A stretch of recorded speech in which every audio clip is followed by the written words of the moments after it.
Le journal Christophe Lamar. Bonjour Christophe. Bonjour Dimitri, bonjour à tous. Plus d'essence dans les stations, pratiquement plus d'essence dans le réservoir. La pénurie prend des proportions inquiétantes dans certaines régions. En Île-de-France, le point critique est atteint. Une pompe sur deux est à sec sur au moins un produit, samplon ou diesel. Parfois les deux. Et ce n'est qu'un exemple et on va justement faire le point de la situation avec vous, Baptiste Morin. Bonjour. Bonjour.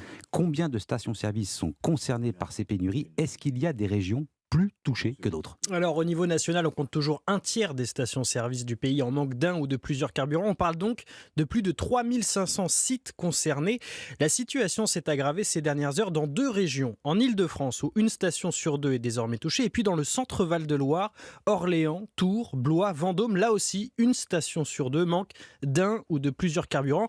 Et puis si vous prenez la carte de France plus largement, vous observez aussi une concentration de stations-service en difficulté à Toulouse et sur la Côte d'Azur. Alors côté négociation, Baptiste, où en sommes-nous ce matin? Est-ce que l'on peut espérer que cela aboutisse à la levée des blocages? Pour l'instant, c'est loin d'être le cas. Que ce soit du côté d'Esso, ExxonMobil ou de Total Energy, le groupe Total invite à une réunion de concertation cet après-midi tous les syndicats, dont la CGT, à condition qu'elle lève tous les blocages avant midi. De son côté, le gouvernement, vous l'avez dit Dimitri, brandit la menace des réquisitions. Les arrêtés sont prêts, nous dit le ministère de la Transition énergétique. Ils concernent les sites Esso, ExxonMobil de Port-Jérôme et Fos-sur-Mer, mais aussi le site Total de Flandre, c'est près de Dunkerque. Le gouvernement espère que la seule menace suffira. Pour l'instant, elle a surtout envenimé la situation. Ce matin, la raffinerie Total de Donges, dans la Loire-Atlantique, rejoint le mouvement de grève. Explication en direct, Baptiste Morin du service économie d'Europe 1. Alors le gouvernement prêt à appuyer sur le bouton réquisition, l'arrêté est pris mais non publié, on reste au stade de la menace, elle vise les salariés, vous le savez, d'Esso, ExxonMobil, où un accord salarial a été trouvé lundi. Bonjour Guillaume Dominguez. Bonjour. Alors vous êtes en direct du dépôt Notre-Dame de Gravenchon, c'est tout près du Havre. La menace de réquisition a-t-elle produit un effet sur les grévistes ? Eh bien oui, mais un effet de courte durée. Hier après-midi, quelques heures après l'annonce de la Première ministre, la menace des réquisitions a finalement poussé une partie des salariés grévistes du dépôt à reprendre le travail. On a donc vu sortir un peu avant 20h une colonne de camions-citernes chargés de carburant, mais la reprise du travail s'est arrêtée net à 22h hier soir. Les syndicats ont alors rassuré les salariés grévistes, leur demandant d'attendre les réquisitions et qu'en cas de problème, des recours seraient possibles. Écoutons Reynald Prévost, il est délégué général Force ouvrière. On va attendre d'avoir déjà la réquisition parce qu'on entend plein de choses. Si c'est obligé les salariés grévistes à reprendre le travail, oui, on va le contester obligatoirement. Nos services juridiques, nos avocats sont en ordre de marche. Effectivement, si à un moment c'est pour interdire le droit de grève des salariés, on va réagir obligatoirement. Syndicats et salariés ont donc voté la reconduction de la grève pour la raffinerie et pour le dépôt jusqu'à au moins 14h aujourd'hui. Une réunion est prévue avec la direction dans la matinée. Guillaume Dominguez en direct du dépôt Notre-Dame de Gravenchon près du Havre. Voilà, selon le journal Le Parisien, à Gonfreville-Lorcher, la grande raffinerie normande de Total, qui n'est pas très loin de là où se trouve Guillaume Dominguez. Sur 1200 salariés de la raffinerie, il n'y en avait hier que 32 qui étaient dans la grève et parvenant à bloquer totalement la raffinerie. Pendant ce temps-là, à l'Assemblée nationale, les débats autour du projet de loi de finances de budget 2023 tournent au pugilat. Ouais, comme un avant-goût du débat sur le budget proprement dit qui attend le gouvernement à partir d'aujourd'hui. Il y a eu l'altercation verbale entre le ministre Bruno Le Maire et les élus du Rassemblement national lors des questions au gouvernement. Ça, c'était pour le hors-d'œuvre. Le plat de résistance s'est avéré particulièrement indigeste pour la majorité. Sa loi de programmation budgétaire a été largement revue et corrigée par l'opposition. Le tout dans une ambiance électrique, Alexis de la Fontaine. Pour 194 contre 215, l'Assemblée nationale n'a pas adopté. Oui, la majorité reste sonnée article après article. L'opposition rejette les demandes du gouvernement. En réalité, c'est uniquement grâce au bon vouloir des Républicains que certains amendements sont adoptés. Alors à droite, on exulte plus que des faiseurs de roi. Nous sommes les décideurs, clame un député. En coulisses, un autre conscient de son importance fait le signe de vie ou de mort avec ses mains pour narguer ses camarades. De quoi faire enrager Gabriel Attal, le ministre du Budget. On a l'impression que le budget de la France est une espèce de piñata sur laquelle vous voulez taper le plus fort possible pour la faire tomber. La réalité, c'est qu'il y a l'intérêt général, les convictions et le fait de battre le gouvernement qui arrive tout en haut de la pile dans les votes. Bien que ces articles soient en dehors du projet de loi de finances, ils donnent un avant-goût à la majorité des jours à venir. Mais en Macronie, pas d'inquiétude, le 49.3 réglera le débat, répond un ministre. Maintenant, la seule question, c'est quand le dégainer. Pas avant dimanche, selon un député de la majorité, sinon on renforcera la manifestation de Jean-Luc Mélenchon.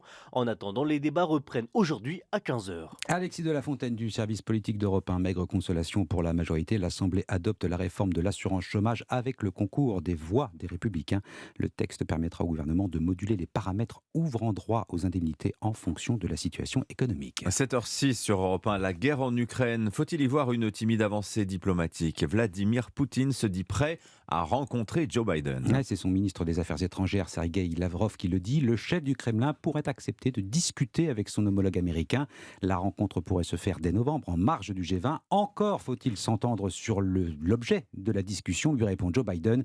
S'il s'agit de négocier le maintien des Russes sur toute ou partie de l'Ukraine, eh bien c'est non, a-t-il fait savoir sur la chaîne CNN. En attendant, sur le terrain, les bombardements s'intensifient côté russe. Les frappes aériennes qui ont visé une vingtaine de villes, selon l'état-major ukrainien. Plusieurs attaques de drones kamikazes signalées à Odessa et dans la région de Kiev. Bombardement qualifié de crime de guerre par la France. William Molinier, est-ce un tournant dans cette guerre, comme l'a affirmé Emmanuel Macron ? C'est en tout cas une réaction russe immédiate à la reconquête des territoires ukrainiens perdus. Cette série de bombardements n'est toutefois pas inédite. Rappelez-vous, l'invasion de l'Ukraine en février et mars dernier s'était accompagnée d'une campagne de frappes aériennes massives. Et c'est surtout le signe de l'arrivée de conditions climatiques défavorables pour la conquête territoriale au sol. Le mauvais temps, les pluies, la boue compliquent la progression des chars et des troupes. Résultat, les Russes prennent ce qu'il y a à prendre par les airs, analyse une source militaire. Le retour des bombes venues du ciel en Ukraine, c'est aussi sans doute la conséquence directe du changement du commandement militaire russe. Il a été fait rarissime, annoncé par le Kremlin il y a 4 jours. Sergueï Sourovikine, 55 ans, vétéran de la guerre en Tchétchénie et en Syrie, désormais architecte de l'offensive russe. Comme tout nouveau stratège militaire, il doit faire ses preuves, proposer des solutions au Kremlin et donner l'illusion d'avancer. En attendant le retour, sans doute au début de l'hiver, des combats terrestres dans les grandes plaines de l'Est. William Molinier du service police-justice d'Europe 1, la guerre en Ukraine et ses conséquences, il en sera largement question ce soir. Emmanuel Macron est l'invité de France 2 à partir de 20h30. Oui, j'ai dit demain soir, mais non, c'est bien ce soir que le président de la République est à la télévision. On passe au football. Le Paris Saint-Germain accroché une nouvelle fois par le Benfica Lisbonne hier soir. Et partout, Paris conserve évidemment toutes ses chances de qualification pour les huitièmes de finale de la Ligue des Champions. Kylian Mbappé a marqué, mais ce sont ses envies de départ révélées dans la presse avant le match qui ont évidemment intéressé le public et les spectateurs. Évidemment, Cyril de la Morinerie, on était curieux de voir comment le public parisien allait accueillir la star.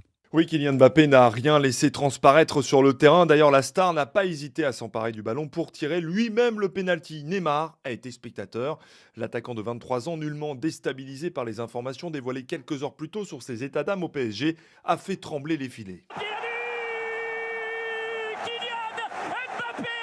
Kylian Mbappé, qui aurait pu marquer un deuxième but s'il n'avait pas été signalé hors jeu, a été passionné par le Parc des Princes, confirme Dylan, supporter parisien.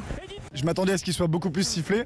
Et puis finalement, non, il y a eu beaucoup de respect. Il a fait un beau match. Mais Patrick n'est pas tout à fait de cet avis. Je pense qu'il a été un peu tourmenté par l'histoire. Ouais, je pense. On a vu pas mal de choses sortir sur Europe 1. Il a voulu prouver qu'il reste un des plus grands leaders du PSG. En attendant, la cote de popularité de Kylian Mbappé au PSG est toujours à son zénith. Kiki, on veut que tu restes au PSG.